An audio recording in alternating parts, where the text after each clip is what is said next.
Such packaging nonsense. Hello, my baby. Hello, my honey. Hello, my ragtime gal. Suddenly you've kissed my wife. Baby, my heart's on fire. Studio Series 1986 provides yet more fodder with quote-unquote Voyager Ironhide. Ironhide has been around since the very start of Generation 1 in Transformers. As the right-hand bot for Optimus Prime, the grizzled war veteran who sounds like Optimus Prime with an even thicker Western accent. For the 1986 movie, Ironhide is best known for the scene in the first act where stuff gets real, when the Decepticons boarded the ship and killed everybody on board. No! Such heroic nonsense. The box is Studio Series Voyager side with no plastic window and a big gaping hole to give shoplifters easy access. See a repeat of the I'm Not Dead art on the side, and both modes profiled on the back, boasting big screen inspired with the bio. Ironhide bravely fights off a Decepticon ambush on the Autobot shuttle. Except, well, he didn't really fight off the Decepticon ambush, now did he? Such heroic nonsense. Get a close-up of his face on the other side panel. Now let's open the box so he can't iron hide from my review.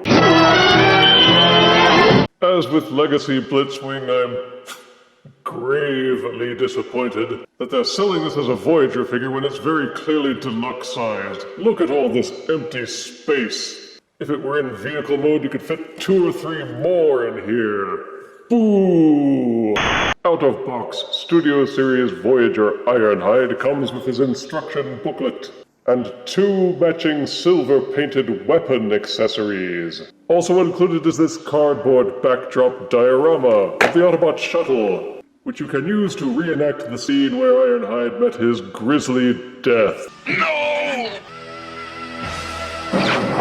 And this is Ironhide in his traditional depiction in the Generation 1 cartoon, a red 80s style van. It does feel slightly more condensed than Siege Ratchet, but not by much. And while it has slightly more height than the Siege mold, it's also over half an inch shorter in terms of length. So as a Voyager, the figure doesn't really stack up. That said, it is perhaps the cleanest looking version of Ironhide I've seen in recent figures, with the least amount of seaming. It's certainly better than the horrible 2010 Jigsaw puzzle version. The primary color is red, with some silver highlights, especially on the front, and translucent blue windshields. One thing missing are the stripes, which are normally seen on the sides, but with all the folding that they worked in, they probably tried it and decided it looked too ugly. Under bright lights, you can see some pretty stark differences in the hues of red, all due to the differences in plastic to which the color was applied. Some parts are actually made of real red plastic, but many parts are made with the same translucent blue as the windows, but they painted red on top of it, rather than have actual windows installed. Those parts are also glossier, because, you know, why actually give the customers their money's worth for a Voyager figure? The tires are consistent, unlike some deluxes which have a mix of pegged-on versus pinned-on tires. And the silver hubcaps are a nice touch. The alt mode rolls well on flat surfaces, and there are no parts underneath which drag or interfere. Turning it over shows that most of the robot is hidden well except for Ironhide's britches. And if you've tabbed everything together properly, then the exterior is mostly smooth and cohesive, except for these hinge bulges at each side. He holds together well if transformed correctly, and there's very little rattling. The weapons can be tabbed onto the top like so. They can also be tabbed underneath where they look like exhaust pipes, but there seems to be no other way to mount them, and they didn't disrupt the exterior with any other ports or pegs for plugging in accessories. You're pretty much stuck with the guns that the figure came with, which did a really great job of fending off Megatron. No! Such heroic nonsense.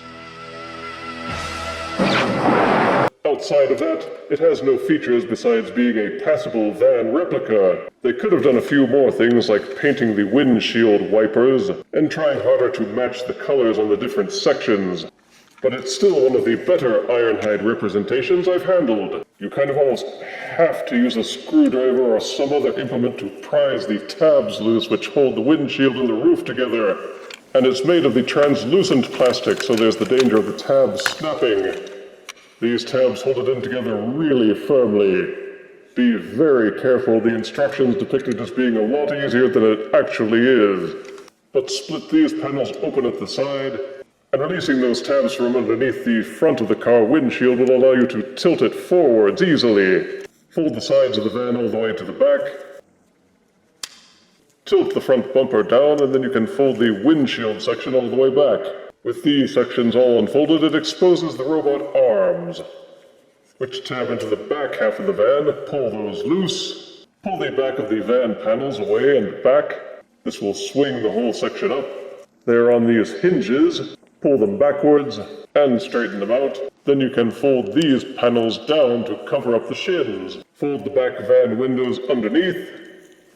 Split the back section apart, and then fold these panels back to complete the robot feet. They will then swivel up and tuck up against the ankles. There is an interior tab inside these window sections, which goes into this slot by Ironhide's shins. Straighten out the knees and fold the hips down, and tilt Ironhide's crotch plate into place. Finish by pulling these tabs apart to separate the legs. The tricky part is that there is a dual swivel up here. You'll have to angle everything to make sure that there's enough clearance for these tires, but use this rotation joint to swivel the entire section 180 degrees, then lower and clamp the windshield section to the front.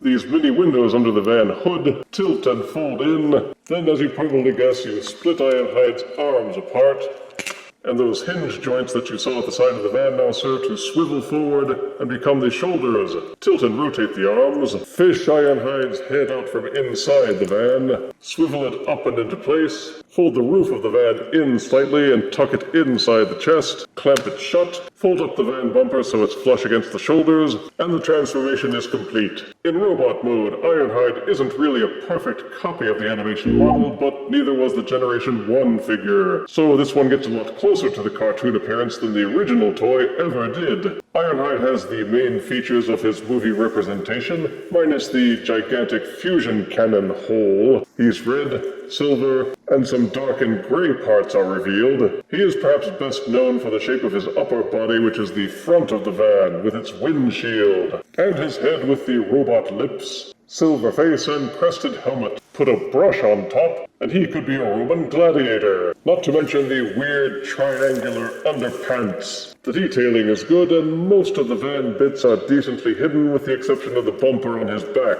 Despite the simplicity of the cartoon model, they did put in a decent amount of sculpted detail, while still maintaining the overall silhouette. It still suffers because some parts are different plastic, and thus the red colors aren't consistent across the entire figure, but everything does tab together solidly with very little rattling. You can still peg the weapons into the same places where they pegged in alt mode, with the addition of being able to plug them into either hand. He never had two guns in the cartoon show, but they had to give you something extra in exchange for all the empty space in this Voyager-sized box. For articulation, Ironhide's head will rotate 360 degrees, and due to the transformation hinge, you can also tilt it forwards and tilt it backwards slightly. Each shoulder will fully rotate and also splay outward pretty far. Disengage the shoulder joint and you can get even more motion out of it if you don't mind doing that. Each elbow will bend forward 90 degrees and even bend backwards slightly. Ouch! There's a full upper bicep swivel. The fists will also rotate in the forearm sockets and tilt up and down as part of the transformation. There's full waist rotation. Move the crotch plate up, and the legs will kick forward this far before the parts crashing starts, and also backwards about this far. Each leg will splay out fully. There is an upper thigh swivel. Each knee will bend 90 degrees, and the feet have the now expected ankle pivot, with the added bonus that if you disengage the ankle slightly from its transformation joint, you can also get forward and backward tilting. The only parts that feel loose or floppy on my copy were the hip and thigh swivels. Given that it's a Voyager, they might have added gripping fingers. It does have excellent articulation, but then I have seen equal levels of articulation on some deluxe-sized figures. For size comparison, here is Studio Series 1986 movie Ironhide, next to Siege Deluxe Ratchet. Ooh, which one's Voyager sized? Here's 86 movie Voyager Ironhide, next to Thrilling 30's Voyager Springer, who's got bigger parts count. Here's Studio Series 86 Voyager Ironhide, next to Combiner Wars Deluxe Ironhide, still shorter. And here's Old Ironhide, next to Old Ironsides.